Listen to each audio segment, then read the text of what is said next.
सहनावतु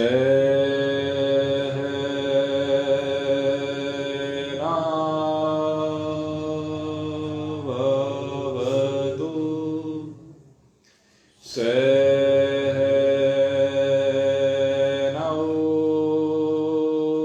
भुनक्तु सह वीर्यं करवावहै तेजस्विनावधीतमस्तु मा विद्विषावहै।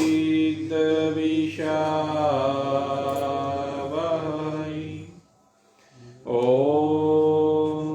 शान्ति शान्ति शान्तिः।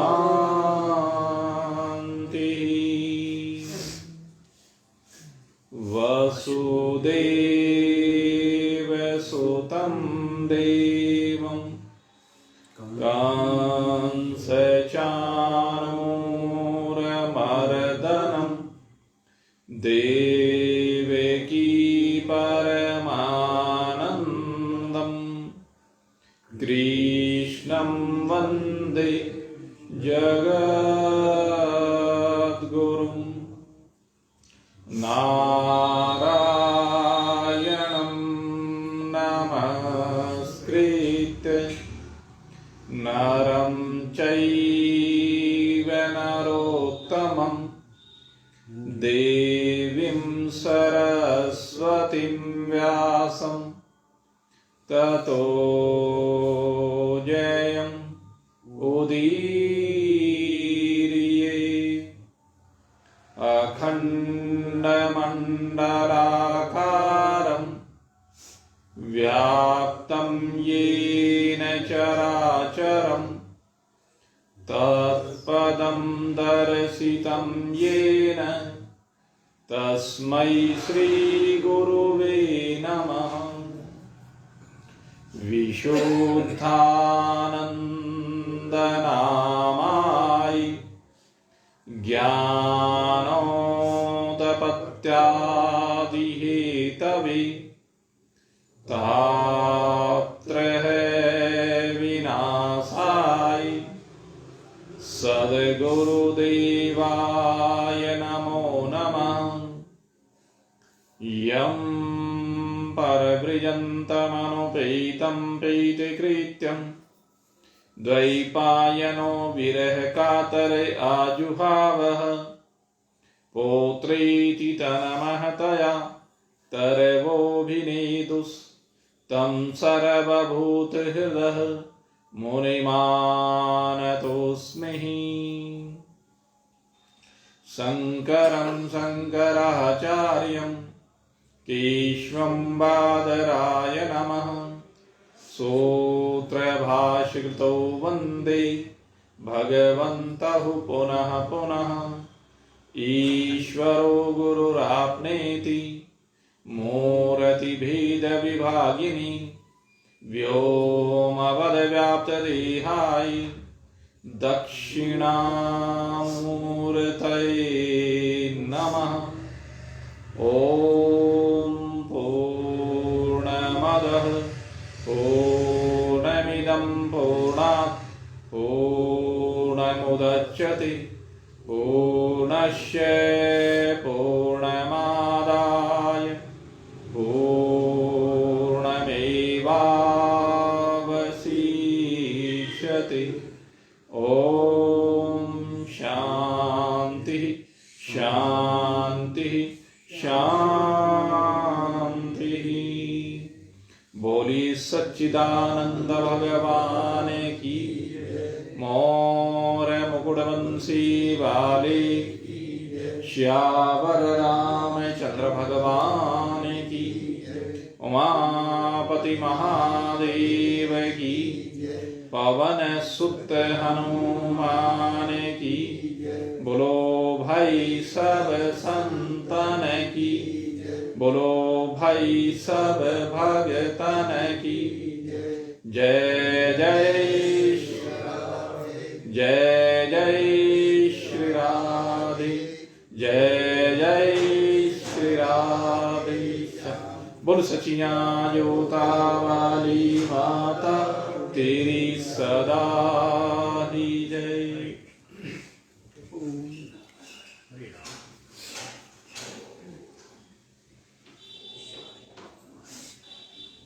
अपने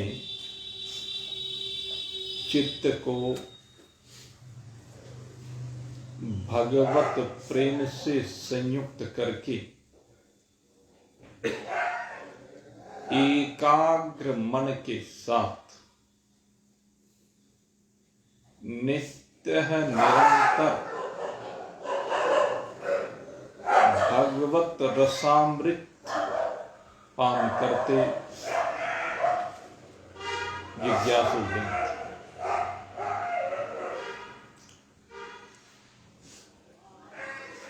नित्य है ये श्रीमद् भागवत कथा के माध्यम से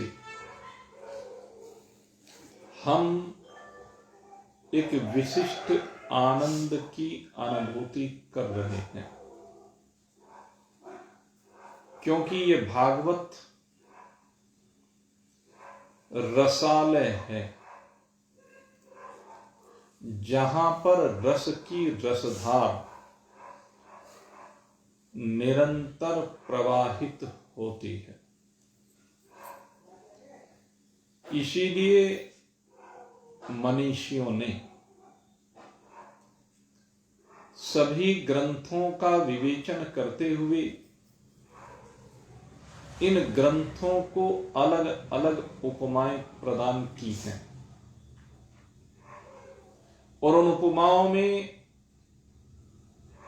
कहीं वृक्ष कहकर के संबोधित किया, कहीं वृक्ष का फल कहकर के संबोधित किया, कहीं पुष्प कहकर के संबोधित किया, कहीं परमात्मा के अंगों के माध्यम से निरूपण किया। लेकिन भागवत को एक विशिष्ट दर्जा दिया अन्य सभी से। अन्य सभी को जो भी दर्जे दिए गए, जो भी उपमाएं प्रदान की गई, वह संपूर्ण रूप से कहीं न कहीं ग्राह्य नहीं हो पाता। लेकिन कहते हैं कि भागवत ऐसा रसयुक्त दिव्य ग्रंथ है जिसमें रस के अतिरिक्त और कुछ ना होने के कारण से संपूर्ण भागवत ग्राह्य है। जैसे रसगुल्ला ऐसा मिष्ठान है, आप किसी भी कोने में चले जाइए, ये सबके लिए स्वीकार्य दिव्य मिष्ठान है, जिसमें रस ही रस भरा हुआ है, जिसमें खुश्की नहीं है, रस है, सार है, और उसमें त्याज्य नाम की कोई चीज नहीं है। संपूर्ण को ग्रहण किया जाता है। ऐसे हमारे गुरुदेव कहा करते थे कि जो वेदांत का ज्ञान है, जो महान पुरुषों के मुखारविंद से स्रवित होता है, वह पूरे का पूरा ग्रहण करने के योग्य है, क्योंकि न सार को गहले थोता दिए उड़ाए, कि सार सार को तो ग्रहण कर लो और थोते को उड़ा दो। तो कहते हैं ये जो वेदांत का रस है, जो महान पुरुषों के अनुभव से स्रवित होता है, वह सार ही सार है, उसमें असार कुछ है ही नहीं। असार तो जगत है, और जगत का बाद वेदांत में किया जाता है, और जब असार का बाद कर दिया जाए तो फिर सार ही रह जाता है। तो सार में से त्याज्य कुछ भी नहीं होता। सार तो सारे का सारा ग्रहण किया जाता। इसलिए वेदांत दर्शन आपका परिचय उस सार से कराता है। वेदांत आपको वो सार ही प्रदान करता है।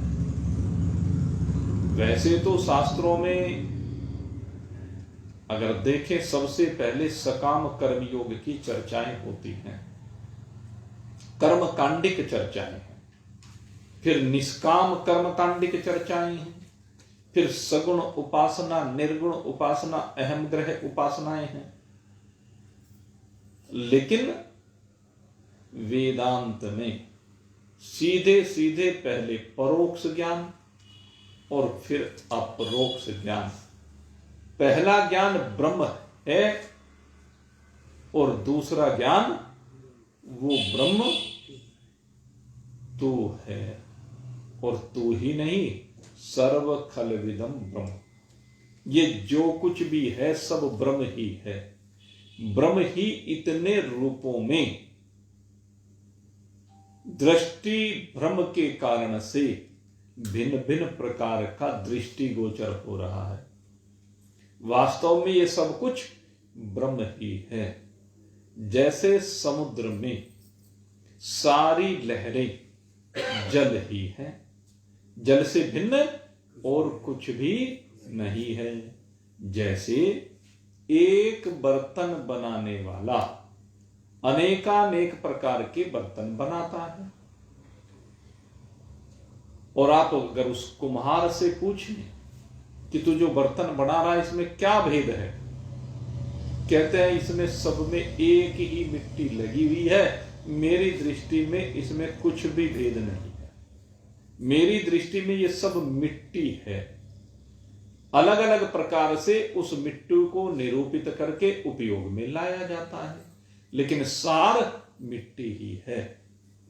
जैसे एक स्वर्णकार अनेकानेक प्रकार के आभूषण बनाता है, कोई हार बनाता है, कोई कंगन बनाता है, कोई माथे का टीका बनाता है, कानों के कुंडल बनाता है। जो भी कुछ बनाए, अगर यदि हम चिंतन करें कि स्वर्णकार के द्वारा बनाए गए आभूषण एक स्त्री के पहनने के विभिन्न अंगों में उसके कारण भिन्न से प्रतीत होते हों, बात अलग है।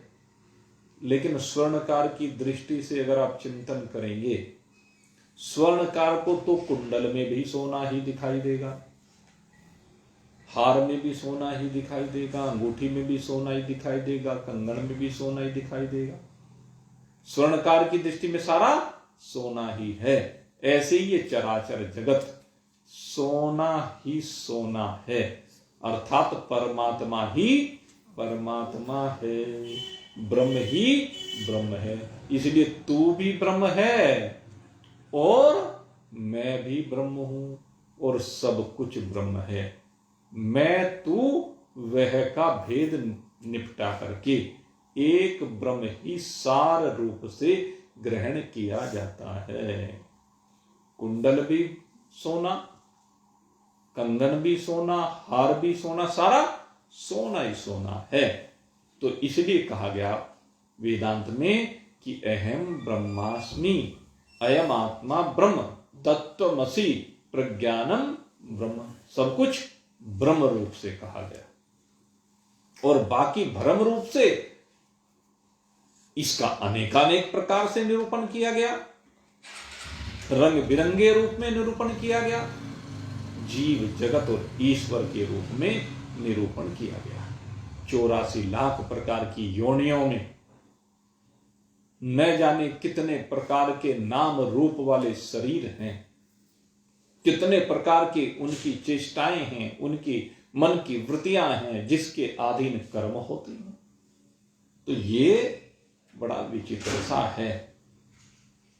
तो रंग बिरंगा जो है वो विचित्र है, लेकिन अगर इस रंग बिरंगे को हटा करके इस नाम रूप और कल्पना को हटा करके देखा जाए तो एक ही ब्रह्म है।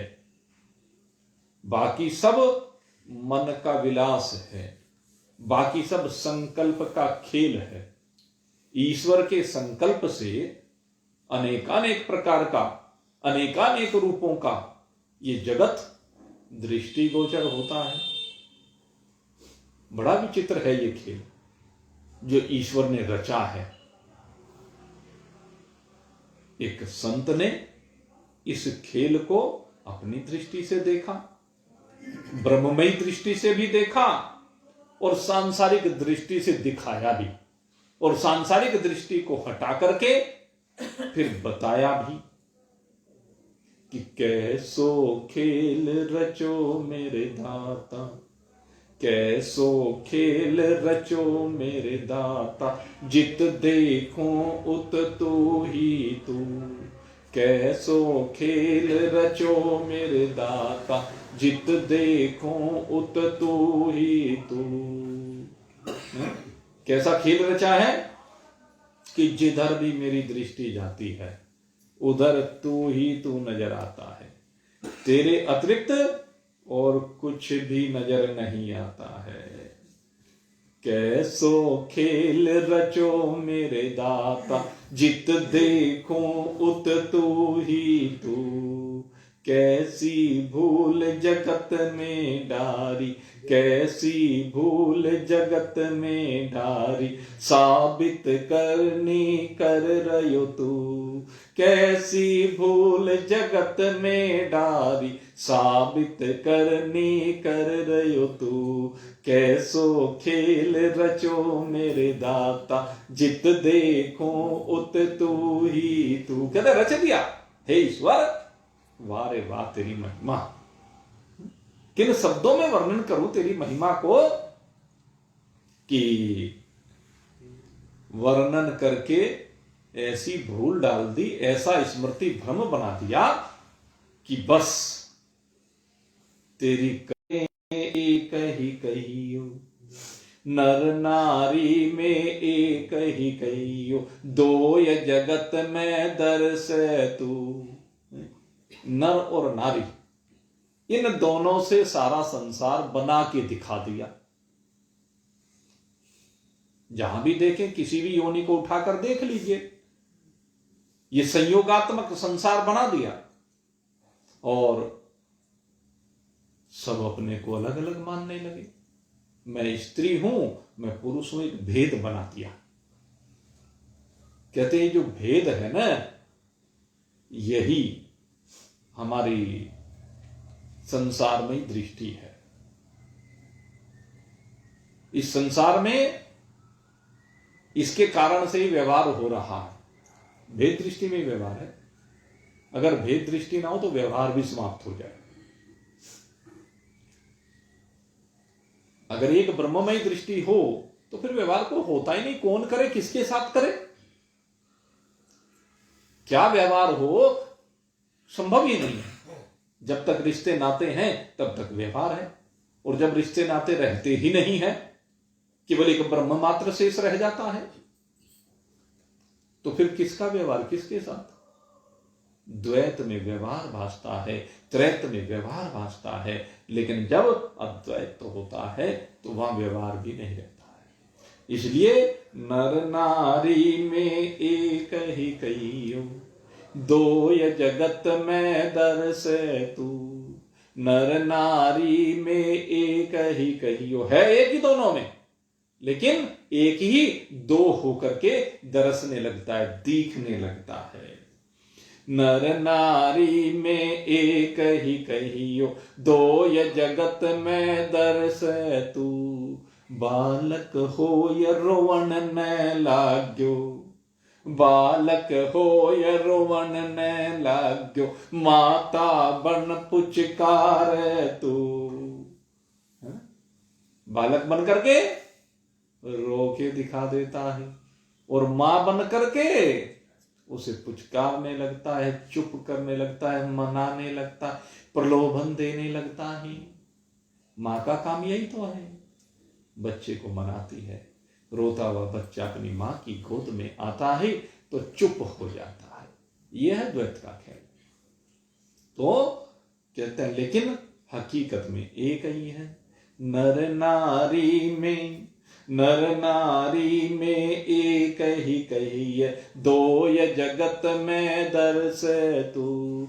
बालक हो ये रोवन न लाग्यो, माता बन पुचकार तू।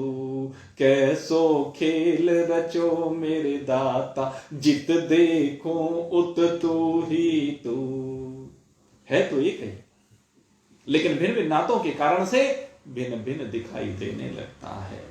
जैसे एक ही व्यक्ति किसी का पिता है, किसी का बेटा है, किसी का पति है, किसी का भाई है, किसी का मामा है, किसी का चाचा है, किसी का ताऊ है तो एक ही, लेकिन एक ही अनेक होकर के भासने लगता है, जबकि एक है। ऐसे एक ही ब्रह्म नर नारी में बैठ करके कभी इसमें बैठता है, कभी उसमें बैठता है, और हमें भिन्न भिन्न लगने लगता है, लेकिन है एक ही। कैसा एक है? कहते कीड़ी में छोटो बन बैठो, चींटी में छोटो बन बैठो, हाथी में हो मोटो। में छोटो बन बैठो, हाथी में हो मोटो तू। हो ये मगन मस्ती में डोले, हो ये मगन मस्ती में डोले, महावत बन के बैठो तू। कैसो खेल रचो मेरे दाता, जित देखो उत तू ही तू। कैसो खेल रचो मेरे दाता, जित देखो उत तू ही तू। अलग अलग जगह पर अलग अलग प्रकार का दिखता है। कहीं चींटी में छोटा सा दिखने लगता है, ये गैस की भांति है। जैसे गैस होती है ना, इत्र होता है, वो एक छोटी सी शीशी में भी समा जाता है, और पूरे मकान में डाल दो तो पूरे मकान में भी व्याप्त हो जाता है। इसी प्रकार से परमात्मा एक छोटी सी चींटी में भी और बड़े से बड़े हाथी में भी है एक ही, लेकिन उसमें छोटा नजर आने लगता है और हाथी में बड़ा नजर आने लगता है, और उस हाथी पर बैठा हुआ महावत बन के भी नजर आने लगता है। अलग अलग जगह पर अलग अलग भाव। राजघरा राजा बन बैठो, राजघरा में राजा बन जाता है। राजघरा राजा बन बैठो, भिकियारों में मंगतो तू। भिखारियों मांगने वाला बन जाता है। कहां एक राजा है जो बांटने वाला होता है, देने वाला होता है, और कहां एक भिखारियों के बीच में मांगने वाला भिखारी। तो भिखारी भी वही है और राजा भी वही है, दोनों के बीच में कोई डिफरेंस नहीं। राजघरा राजा बन बैठो, राजघरा राजा बन बैठो, भिकियारों में मंगतो तू। हो ये झगड़ा लो, है झगड़ा लो भी हो जाए झगड़ा करने के लिए। हो ये झगड़ा लो झगड़न लाग्यो, हो झगड़ा लो झगड़न लाग्यो, फौजदार फौजा में तू। हो झगड़ा लो झगड़न लागे, फौजदारा में फौजा तू। एक फौजी बन बैठता है। सब जगह इसके भिन्न भिन्न रूप हैं, लेकिन है सब में एक ही। कैसो खेल रचो मेरे दाता, जित देखो उत तू ही तू। कैसो खेल रचो मेरे दाता, जित देखो उत तू ही तू। देवल में देवता बन बैठो, देवालों में देवता बन के बैठ जाता है। देवालय में देवता बन बैठो, और पूजा में पुजारी तू। देवल में देवता बन बैठो, पूजा में पुजारी तू। चोरी करे जब बजे चोरटो, चोर भी चोरी करे तब बाजे चोरटो, और खोज करण में खोजी तू, कैसो खेल रचो मेरे दाता, जित देखो उत तू ही तू, कैसो खेल रचो मेरे दाता, जित देखो उत तू ही तू। लेकिन हकीकत क्या है, वास्तविकता क्या है? राम ही करता राम ही भरता, राम ही करता राम ही भरता, सारो खेल रचायो तू, राम ही करता राम ही भरता, सारो खेल रचायो तू, कहत कबीर सुनो भाई साधो, कहत कबीर सुनो भाई साधो, उलट खोज के पायो तू, उलट पलट के पायो तू, इत उत जहां भी देखें, इत उत बस तू ही तू, कैसो खेल रचो मेरे दाता, जित देखो उत तू ही तू। तो मेरे मित्रों, सर्वत्र एक परमात्मा ही विराजमान है। वास्तविकता एक ही परमात्मा की है और उस परमात्मा को अनेक रूपों में निरूपित किया गया है।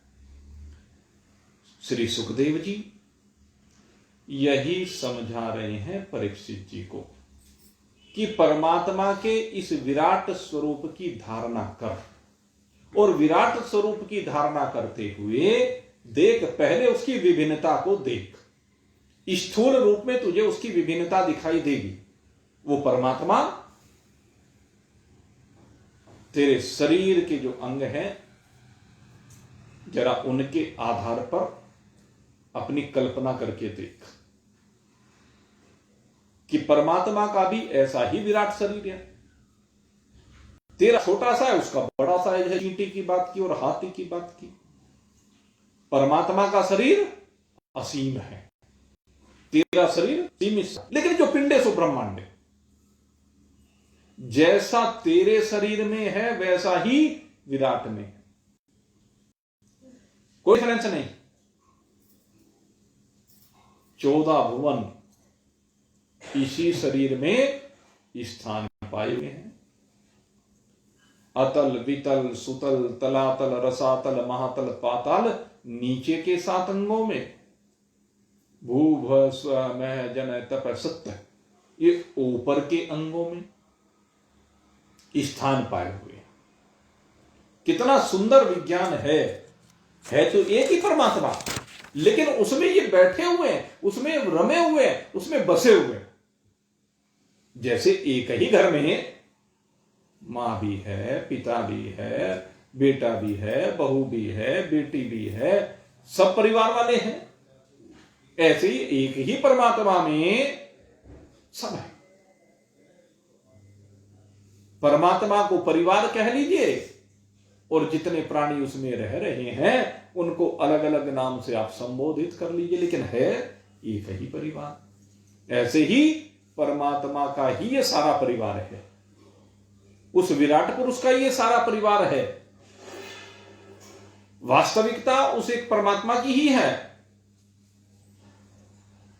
और उसमें विभिन्न अंगों में, कल आपको बताया था, इंद्र आदि देवता जिसकी भुजाओं में बैठे हुए हैं, दिक्पाल कानों में बैठे हैं, अश्वनी कुमार नासिका में बैठे हैं, अग्नि मुख में बैठा हुआ है। ये जो अंतरिक्ष लोक है ये भगवान के नेत्र हैं, और नेत्रों में सूर्य देखने की शक्ति है। देखने की शक्ति सूर्य से आ रही, पल की रात और दिन है। और ये भ्रू विलास जो है वो ब्रह्मलोक है। तालु जल है, जिह्वा रस है। और भगवान का जो ये ब्रह्मरंध्र है, ये वेद है। यम जिसकी दाढ़ें हैं, स्नेह जिसके दांत हैं, और मायावी मुस्कान है। और माया का कटाक्ष, ये सृष्टि का विलास है, विक्षेप है, हलचल है, यहां तक की चर्चा कल आपके सन्मुख हम कर चुके हैं। तो आज थोड़ा सा और आगे की चर्चा करते हैं। कहते हैं कि जो ये ओष्ठ है, ये लज्जा है। जो लज्जा का गुण है ना, पहले था, वैसे तो ये अब तो बहुत कम रह गई। आंखों की शर्म कह देते थे पहले, कि नई नवेली बहू घर में आई तो एक लज्जा होती थी, एक शर्म होती थी, और उसी से विपरीत परिस्थितियों में भी प्रेम बना रहता था। आंखों की शर्म, घूंघट की जो प्रथा थी ना हमारे यहां, इससे शर्म बची रहती थी, क्योंकि चेहरे के भाव एक दूसरे को दिखाई नहीं देते थे, और उस घूंघट से ही जो बड़ों के सन्मुख नहीं आते थे, अपना चेहरा नहीं दिखाते थे, उसमें एक भाव दूसरा हुआ करता था कि इनका सम्मान होना चाहिए। ये सम्मान के प्रतीक। लेकिन कोई बात नहीं, परिवर्तन भाई संसार का नियम है। अब बड़ों ने भी उस चीज को स्वीकार कर लिया और बच्चे तो कर ही रहे हैं, लेकिन कोई बात नहीं, उसमें कोई दोष भी नहीं। मेरा मानना यह है, अगर परिवार को चलाना है तो जैसा परिवर्तन संसार में हुआ है, उस परिवर्तन के साथ अपने को परिवर्तित कर लो भौतिक रूप से। भौतिक रूप से परिवर्तित करना जरूरी है। जैसे मोबाइल आ गया, पहले नहीं था। अब कोई कहने लगे हमारे धर्म में तो मोबाइल का प्रयोग वर्जित है। भाई जब पहले मोबाइल था ही नहीं तो प्रयोग वर्जित अपने आप ही था, किसी के पास था ही नहीं। अब अगर यदि ये आ गया है तो इसका सदुपयोग करें, क्योंकि वस्तु का सदुपयोग भी होता है और दुरुपयोग भी होता है। जैसे अब ये महामारी आई, और इस महामारी में बच्चों के हाथों में मोबाइल मजबूरी में देने पड़ गए। पहले क्या था, अगर स्कूल में कोई बच्चा मोबाइल लेके आ गया तो उसका मोबाइल छीन लेते थे, और फिर उसके पेरेंट्स को बुला करके तब कह सुन करके उसको मोबाइल दिया जाता था। यह व्यवस्था थी और उचित थी, उचित है। लेकिन अब ऐसा ये दौर आया कि अपने आप ही कहने लगे अच्छा भाई इसको मोबाइल लेकर दे दो, उस पर पढ़ लेगा। सबने खरीद खरीद करके दे दिए। मोबाइल कंपनी वालों के मजे आ गए। कोरोना में बहुत व्यापार, बड़े विनाश हुए हैं, अधिकांश व्यापारों के। सबसे ज्यादा नुकसान व्यापारों को हुआ है। जिसके जितने बड़े व्यापार उतने ही अधिक नुकसान। लेकिन कुछ के फायदे भी हो गए, कुछ लोगों के फायदे भी हुए, कुछ लोगों ने इसका फायदा उठाया भी और कुछ का स्वतः हो गया। जैसे मैं बात मोबाइल की कर रहा था तो यह स्वतः ही फायदा हो गया, उन्हें लूटमार नहीं बचाई, उनका व्यापार अपने आप बढ़ गया, क्योंकि इतने मोबाइल बिके। अब कई करोड़ बच्चे, अब करोड़ों मोबाइल, अब चिंतन करके देखें तो उनको बहुत फायदा भी हुआ है। लेकिन आवश्यकता है इस समय की।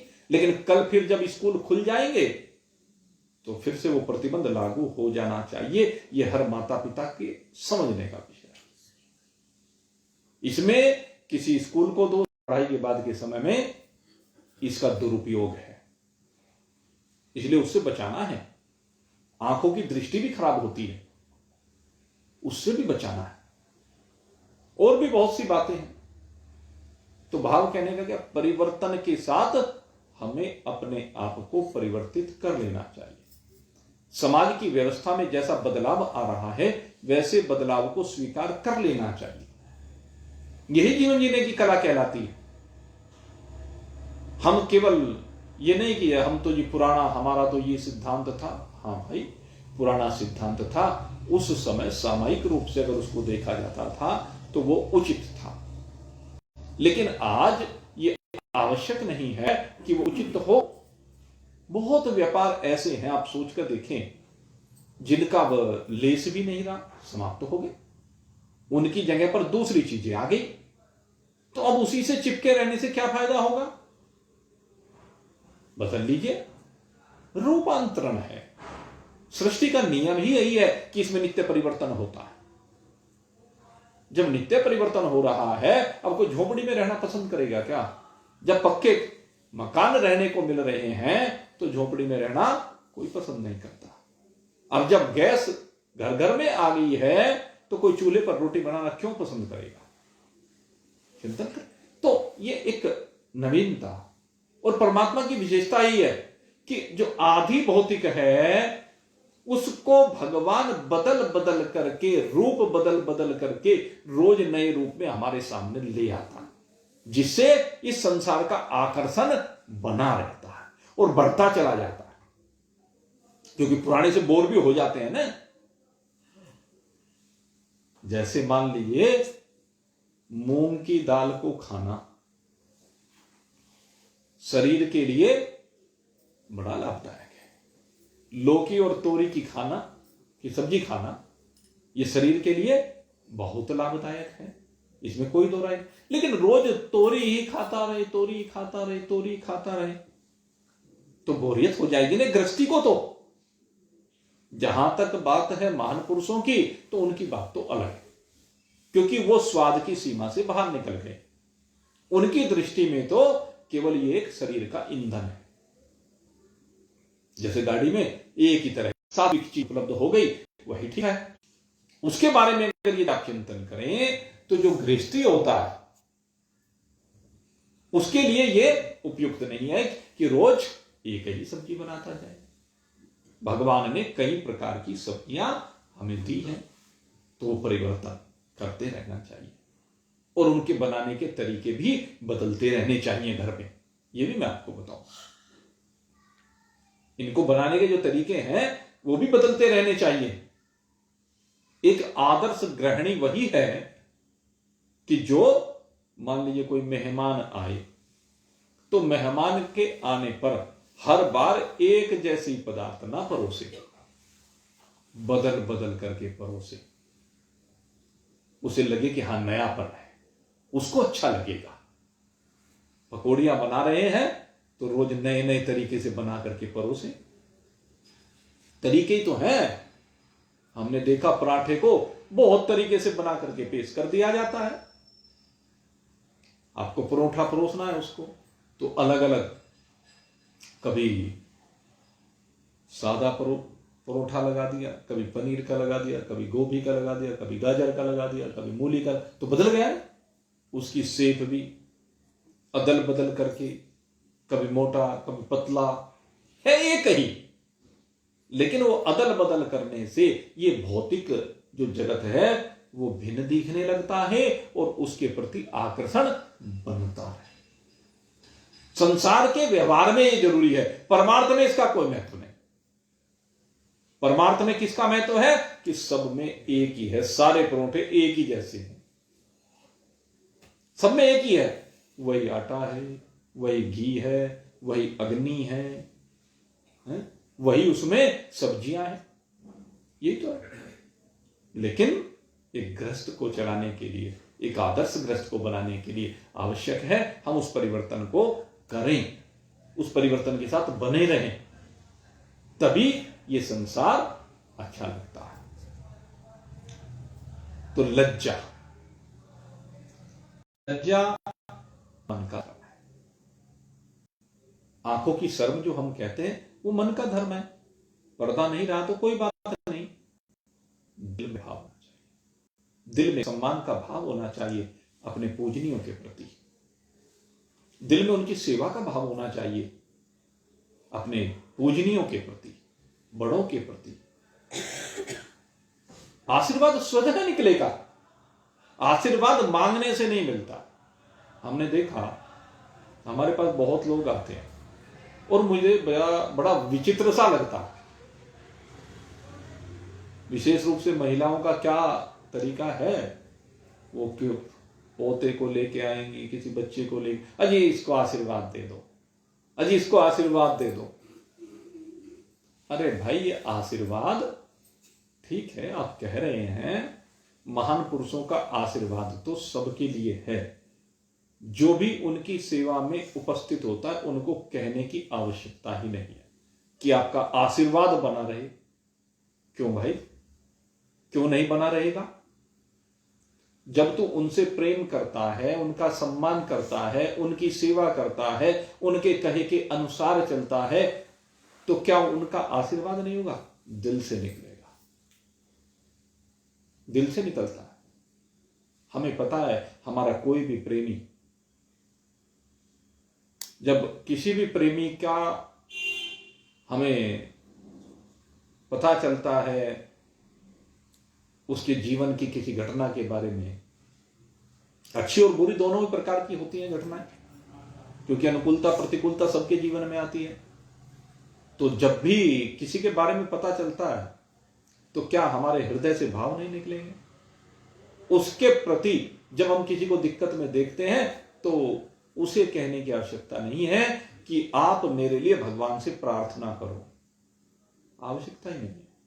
जब हमारा उसके साथ प्रेम जुड़ा हुआ है, ये तो हमारा अपने आप ही भाव बन जाता है, अपने आप ही हमारे हृदय से उसके प्रति भगवान से प्रार्थना के भाव स्वतः ही फूट पड़ते हैं, उसे कहने की आवश्यकता कहां है?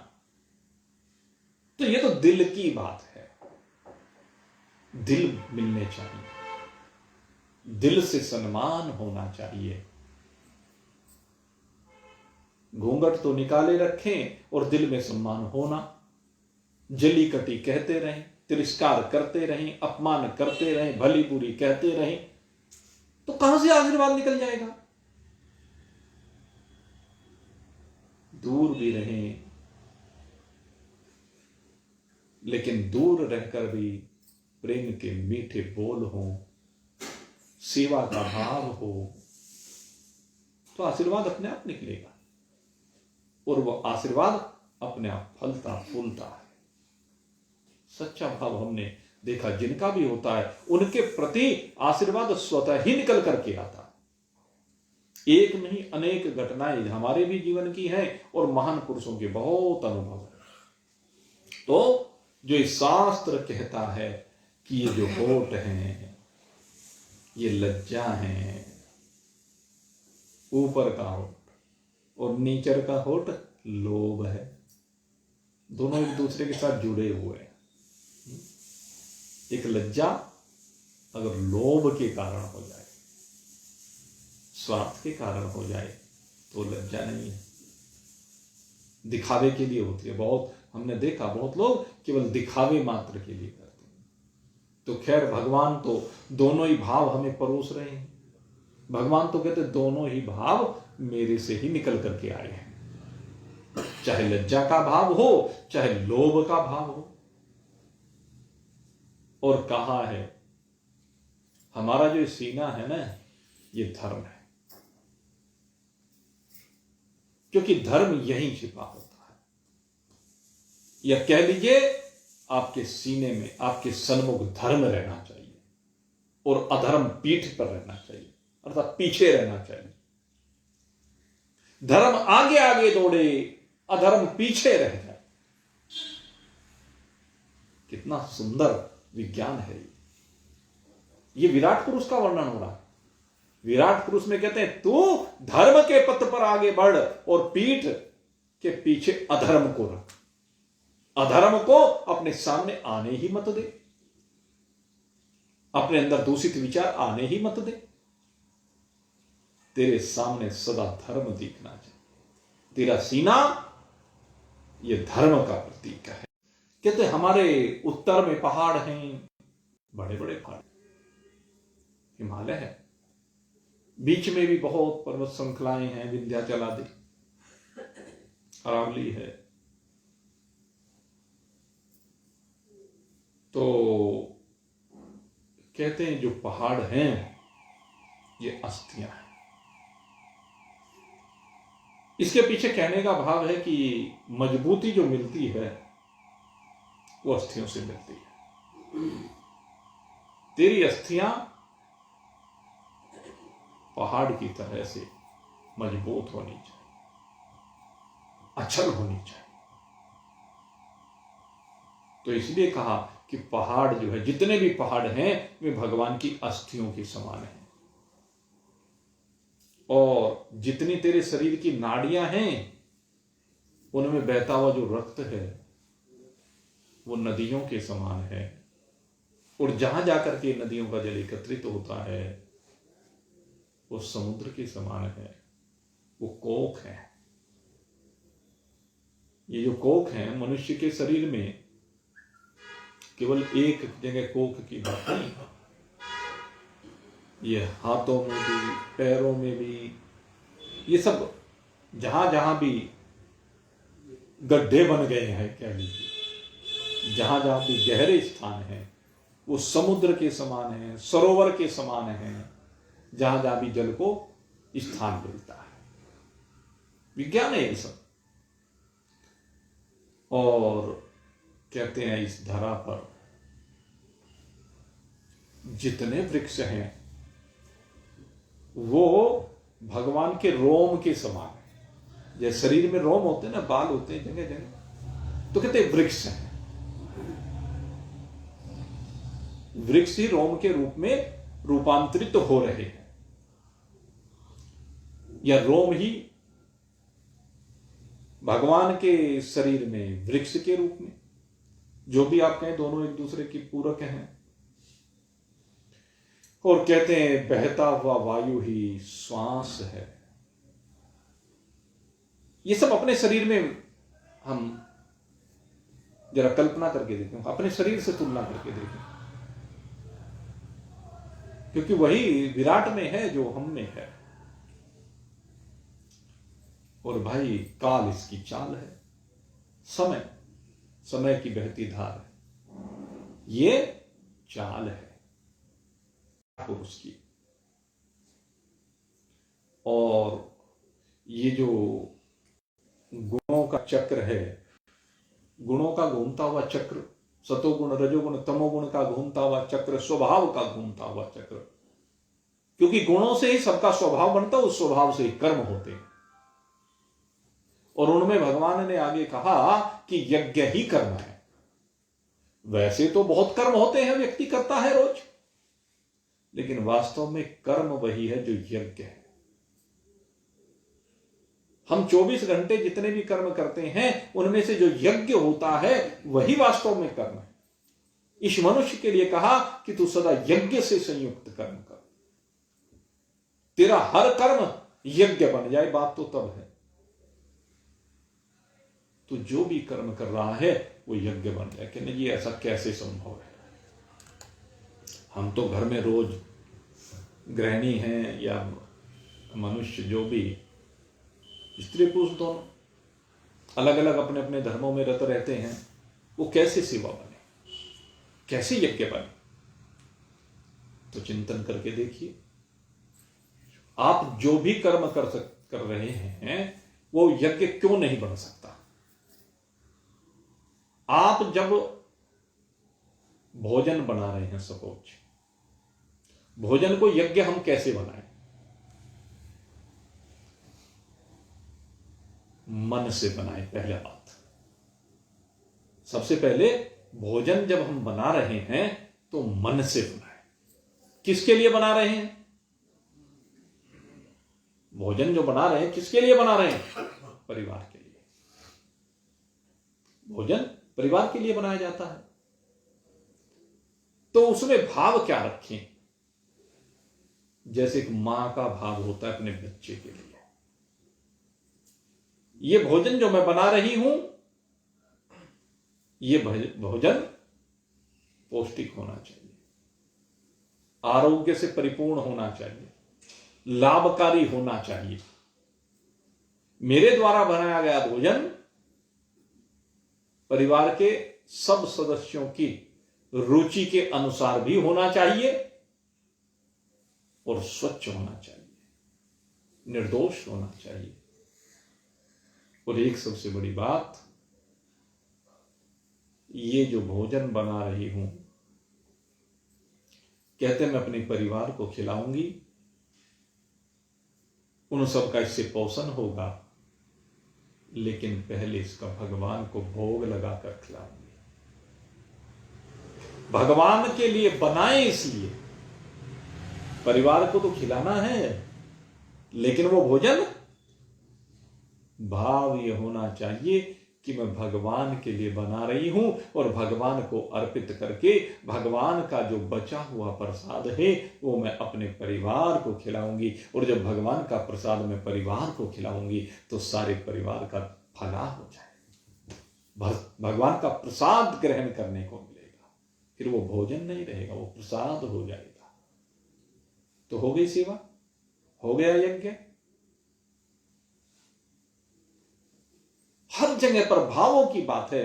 आप कपड़े धो रहे हैं, आप झाड़ू लगा रहे हैं, पोछा लगा रहे हैं, घर में कुछ भी काम कर रहे हैं, आप मान लीजिए व्यापार कर रहे हैं, तो व्यापार में भाव रखें कि सामने जो ग्राहक आ रहा है मुझे इसके साथ कोई छल नहीं करना, मैं इसको ऐसा माल दूं, ऐसा सामान दूं जिससे इसका भला हो, क्योंकि ये ग्राहक जो आया है वो मेरे परिवार का पोषण करने के लिए आया है, ये मेरी वृद्धि का प्रतीक है। भगवान ने इसको मेरे पास जो भेजा है वो देव रूप में भेजा है, ये मेरे लिए देवता है। भाव की तो बात है, पॉजिटिविटी, और ये हकीकत भी है। गलत क्या है इसमें? अगर ग्राहक नहीं होगा दुकान पर तो क्या करेगा दुकानदार? जब भगवान ने आपके पास उसको भेजा है तो उसके साथ मधुर व्यवहार होना चाहिए, और मधुर व्यवहार के बाद उसके दाम सही होने चाहिए, माल बढ़िया दिया जाना चाहिए, तीनों चीज होनी चाहिए। वैसे तो भाव ऐसा विषय है, आप किसी को संतुष्ट नहीं कर सकते, आप किसी को संतुष्ट नहीं कर सकते, लेकिन आप तो जानते हैं ना कि आपने उसे लूटा नहीं है। बात यह, आप तो जानते हैं ना, आप अपने दिल से यह होना चाहिए कि मुझे इसे लूटना नहीं है, मुझे इसे उचित रेट पर माल देना है, उचित माल देना है, यह अपना भाव होना चाहिए अंदर से। अब ग्राहक का भाव तो, ग्राहक तो कोई वस्तु लेने गया, मान लो किसी रेडीमेड वाले की दुकान पर गया और एक जर्सी देखी, मान लीजिए सर्दी में, दुकानदार ने जर्सी दी, कहने लगे कितनी कीमत है कि 1000 रुपया। 1000 रुपए की जर्सी बता दी, अरे 1000 रुपए की, वो तो फलाना तो 200 रुपए की दे रहा है। कोई बात नहीं भाई, वो 200 की दे रहा है, वो माल की भिन्नता है। बाजार में 200 रुपए की जर्सी भी मिलती है, 500 की भी मिलती है, 1000 की मिलती है, और बड़ी कंपनियों की लें तो 5000, 10,000, 20,000, 50,000 रुपए की भी मिलती है। आपको बताएं, 50-50 हजार की वो भी जर्सियां हैं, लेकिन क्वालिटी में फर्क होता है। एक रिफाइंड भी होता है, एक डालडा भी होता है, एक पाम भी होता है, एक शुद्ध देसी घी भी होता है? और देसी घी से ऊपर एक जैतून का तेल आता है, बादाम के तेल आते हैं, या और भी बहुत अन्य बहुत महंगे महंगे भी घी आते हैं। तो अब सब एक भाव तो नहीं हो सकते। ग्राहक को देखने में सारे तेल एक जैसे लगेंगे, उसे बादाम रोगन अगर यदि निकाल कर आप दे रहे हैं, बादाम रोगन भी देखने में ऐसे लगेगा और डालडा घी भी ऐसे लगेगा, जमने के बाद दोनों ऐसे लगेंगे, उसको क्या पहचान? लेकिन हमें तो पता है ना, ये बादाम रोगन है, ये डालडा घी है, दोनों के भाव में जमीन आसमान का फर्क है। एक 100 रुपए किलो है, एक 3000 रुपए किलो है, अंतर है। हमें पता होना चाहिए, हम 3000 वाला माल दे रहे हैं तो उसमें 3000 वाला दें, और 100 वाला दे रहे तो 100 वाला दे। ये नहीं कि 3000 वाले में 100 रुपए वाला मिक्स किया और वो 2000 का बना के दे दिया, उससे अपना विश्वास भी खो दिया, अपना धर्म भी खो दिया, और उसको जो माल दिया गया वो मिलावटी, वो पाप का भागी बना गया, वो सेवा नहीं हुई, वो यज्ञ नहीं हुआ।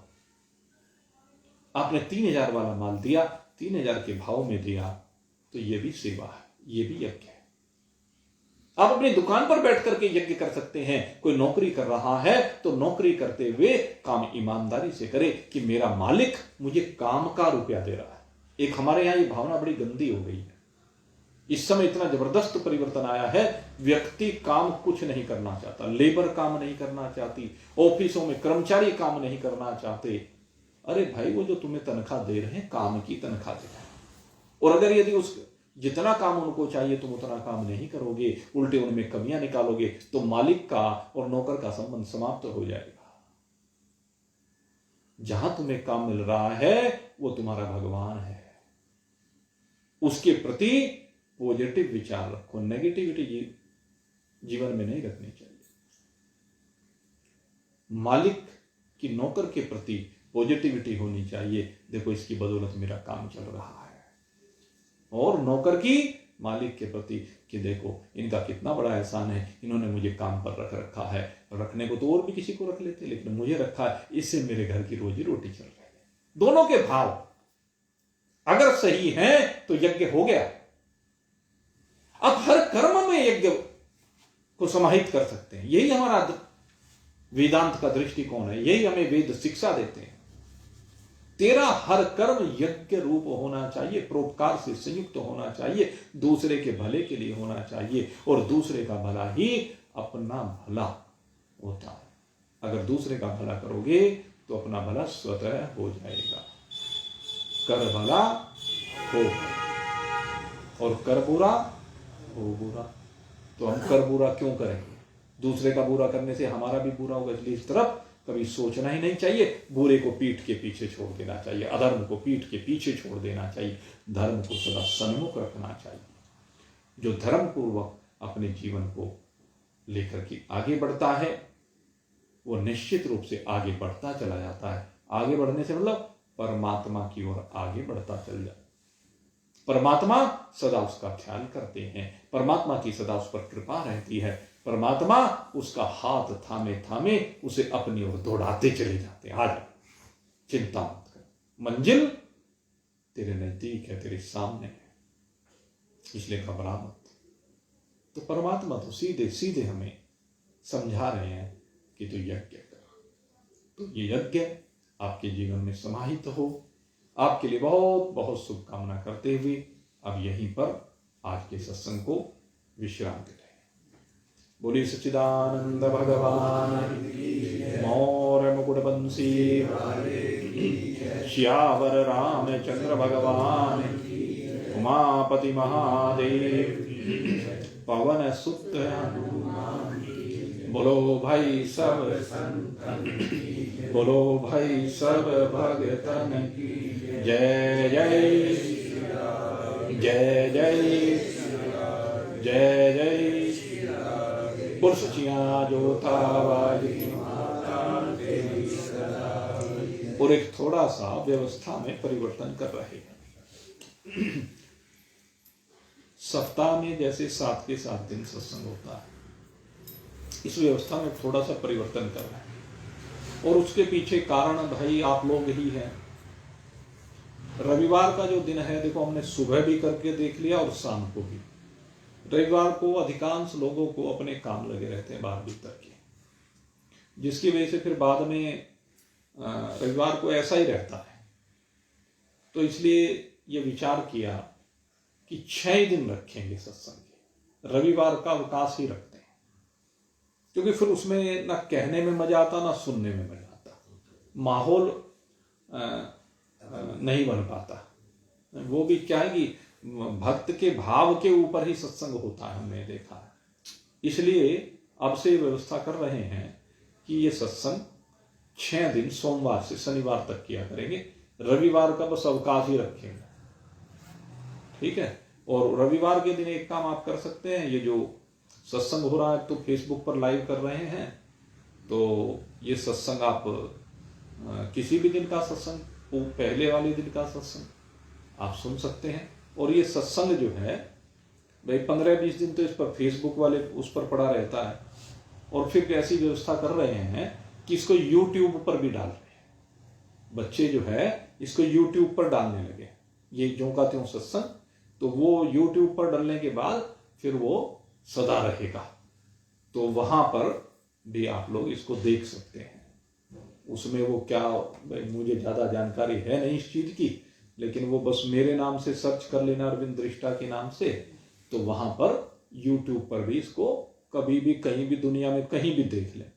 वैसे तो फेसबुक पर भी कहीं भी देख लेते हैं सब जगह, जो जहां है अब भी देख रहे हैं लोग, जहां जहां जिस शहर में जो है, जब समय मिलता है उसी समय देख लेते हैं, सुन लेते हैं।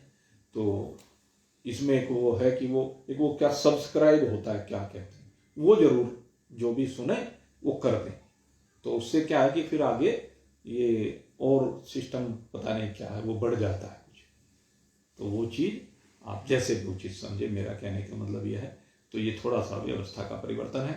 और जैसा कि आपको सूचना दी थी, 5 फरवरी का सत्संग हमारे जो वीरेंद्र संगल जी हैं, गत वर्ष जो इन्होंने सत्संग भवन का निर्माण किया था और उसमें जो भगवान के स्वरूप राधा कृष्ण जी के मंदिर के रूप में पधराए गए थे, उसमें 5 तारीख को हम उसका वार्षिकोत्सव मनाएंगे और 2 घंटे का सत्संग उसमें 7 बजे से 9 बजे तक, 5 फरवरी शुक्रवार बैठेगा, शुक्रवार के दिन वो उसी सत्संग भवन में करेंगे।